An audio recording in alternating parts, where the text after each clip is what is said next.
Olá, pessoal. Tudo bem com vocês? Espero encontrá-los tudo bem. Nós vamos dar início, então, à retomada das nossas atividades. Para tanto, nós trabalharemos com alguns vídeos e esses serão alguns dos vídeos que nós trabalharemos para discutir os tópicos da nossa disciplina. Vou compartilhar a tela com vocês.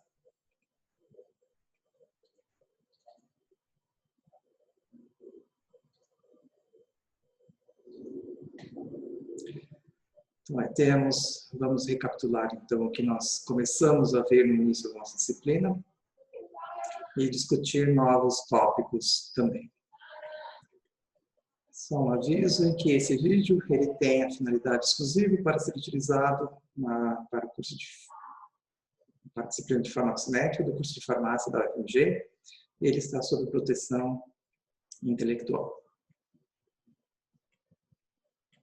Então, nós já vimos na nossa disciplina alguns tópicos lá de início que foram os conceitos do que vem a ser a farmacocinética e a sua relação com a farmacodinâmica, conceito de fármaco, medicamento, droga, a diferença existente entre eles.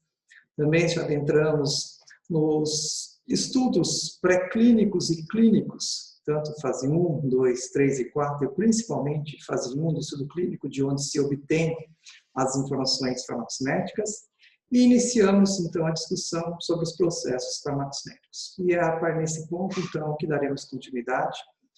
Vou dividir esse tema de processos farmacocinéticos em 4 vídeos, entre 10 a 15 minutos cada um deles, para facilitar aí desempenhar a nossa disciplina.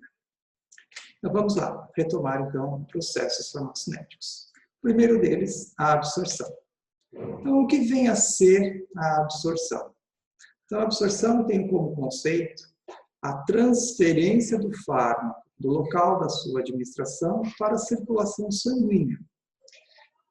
Mais atualmente, tem sido dada como conceito essa circulação sanguínea para a absorção, a circulação sanguínea sistêmica. O que vem a ser essa circulação sanguínea sistêmica? Nós temos todo o sistema mesentérico que circunda o intestino, o sistema gastrointestinal como um todo. Os vasos sanguíneos se unem e desembocam na veia porta hepática. E essa veia porta hepática, então, traz todo o sangue captado desse sistema mesentérico, desse sistema gástrico, da via gástrica, para o fígado. Isso tem um papel de grande importância aí no processo de disponibilização do fármaco para o indivíduo. Eu coloquei até um videozinho aí do YouTube para vocês relembrarem um pouquinho sobre o sistema porta hepático. Além do conceito de cada um dos processos, vamos discutir um pouquinho os fatores que os influenciam. Então, quais são os fatores que influenciam cada um desses processos? Porque é atuando nesses fatores que nós podemos intervir aí na farmacocinética de um medicamento, de um fármaco presente em um medicamento. Então, vamos a esses fatores que influenciam os processos. Então, para a absorção, o primeiro fator que tem influência significativa é a via de administração. Dependendo de como se dá essa via de administração, o processo de absorção pode ocorrer com a maior ou menor intensidade e até muitas vezes não ocorrer, que é o que ocorre quando temos a absorção, a administração por via intravascular. Nessa via, o fármaco já é administrado diretamente na corrente sanguínea. Não há necessidade de uma transferência para até a corrente sanguínea, do local de administração. Ele já é administrado diretamente na corrente sanguínea. Então, a absorção não é necessária quando se tem essa via. Para todas as outras vias, que nós denominamos, então, via de administração extravasculares, nós temos aí a obrigatoriedade de ocorrer o processo de absorção. Temos aí a via oral, a via intramuscular, a via subcutânea, retal, vaginal, pulmonar, todas as outras. Essa absorção é imprescindível. E, em virtude de como ocorre esse processo, através das variadas barreiras que se apresentam por essas vias, nós podemos ter aí uma absorção variável e vários fatores influenciam além da via. Como nós temos a via oral, a via aqui mais utilizada, em que apresenta várias vantagens, mas também representam grandes desafios aí para a absorção de fármacos. Nós vamos discutir os próximos fatores que influenciam a absorção, baseado principalmente na via oral. Então, olha só, para termos o processo então, de absorção, a molécula do fármaco vai ter que atravessar barreiras. E uma das barreiras que essa fármaco terá que atravessar são as membranas celulares. Então, nós temos as membranas, as células que constituem os variados tecidos, e no caso da absorção por via oral, a administração por via oral, temos aí inicialmente a barreira intestinal para ser atravessada pelo fármaco. E como nós sabemos, toda célula é constituída da membrana por fosfolipídios. Então, a composição dessa membrana é uma composição fosfolipídica e onde temos algumas proteínas ainda inseridas nesses fosfolipídios. Então, essa informação é importante porque a partir dessa informação, os fatores que influenciam a absorção estão muito interligados com essa composição das membranas. Temos como fator que influencia o mecanismo pelo qual o fármaco pode ser permeado através das membranas que constituem as barreiras. No caso da barreira intestinal, nós temos aí fármaco que ele pode ser permeado por meio de um transporte denominado transcelular, representados aqui pela letra A e B, no qual ocorre a difusão do fármaco por meios passivos, no qual não há um gasto energético, cujo gradiente de concentração é o principal determinante da ocorrência desse processo. Temos ainda um transporte mediado por transportadores, por proteínas transportadoras presentes nas membranas das células que permitem e favorecem essa permeação do fármaco por um transporte muitas vezes ativo. Temos a possibilidade de um transporte vesicular, mas que para a maioria dos fármacos ela é inexpressiva. Temos um transporte também denominado paracelular, onde o fármaco permeia através das junções intercelulares. E, da mesma forma que existem facilitadores do processo de permeação, existem também alguns transportadores existentes em grande quantidade aí nas células intestinais, que são os transportadores de fluxo que dificultam a absorção do fármaco.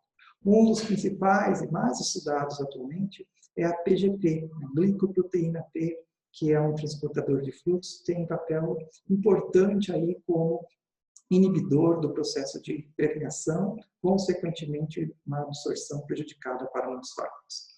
E, além do transporte propriamente dito, nós temos ainda a ocorrência de um nível importante de processo de metabolização que pode ocorrer com a molécula do fármaco já nas células intestinais. Então, essa metabolização intestinal pode ter um papel significativo como limitador do processo de absorção. Um outro fator importante, que tem papel decisivo no processo de absorção, consiste na solubilidade de um fármaco. Então, um fármaco ele pode estar veiculado em um medicamento, dependendo da forma farmacêutica, já na forma de solução. Então, esse medicamento na forma de solução, o impacto que essa característica solubilidade apresenta já é não significativo. Mas para os medicamentos que se encontram na forma sólida, o fármaco que está na forma sólida, a solubilidade é um papel decisivo na absorção. A solubilidade, ela tem é um pré-requisito fundamental para que fármacos em estados sólidos possam ser absorvidos.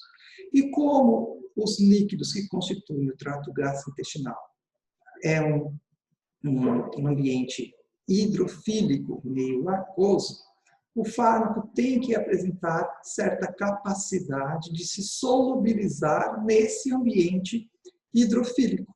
Então, esse fármaco tem que apresentar uma certa hidrossolubilidade para conseguir se solubilizar nesse ambiente aquoso que constitui os líquidos do trato gastrointestinal. Não só, mas todos os outros ambientes fisiológicos também há necessidade de apresentar essa hidrossolubilidade. E nós temos aí, então, algumas questõezinhas ao longo da apresentação que nós vamos discutir no nosso fórum de discussão. Então, aí o conceito de solução. Né? Vamos recapitular aí o que vem a ser uma solução e quais os fatores influenciam a ocorrência dessa solubilização do composto. Como nós já vimos, o fármaco, então, agora solubilizado, vai ter que atravessar uma membrana cuja característica principal é lipídica, constituída aí como a composição das membranas é principalmente de fosfolipídios, confere à membrana uma certa lipofilicidade. Dessa forma, o fármaco, para conseguir atravessar por essa membrana, deve ter a capacidade de perfundir por esse ambiente lipofílico.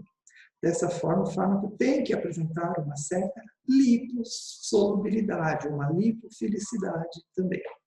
Agora, o que confere a uma molécula essa característica de lipossolubilidade? Então, quais são os fatores responsáveis por essa lipossolubilidade? Vamos discutir isso lá também no nosso fórum de discussão. Qual é o parâmetro indicativo de solubilidade? Então, é uma característica físico-química que indica esse nível de lipossolubilidade, que é o conhecido log de P, ou coeficiente de partição octanol-água, o log do coeficiente de partição octanol-água, então é um parâmetro de grande importância aí para a farmacocinética. Né? Vamos discutir um pouco mais sobre esses conceitos aí fundamentais para entender o processo de absorção no nosso fórum de discussões. Um outro fator que influencia, então, pensando agora a molécula já está solubilizada e está ali pronta para ser absorvida.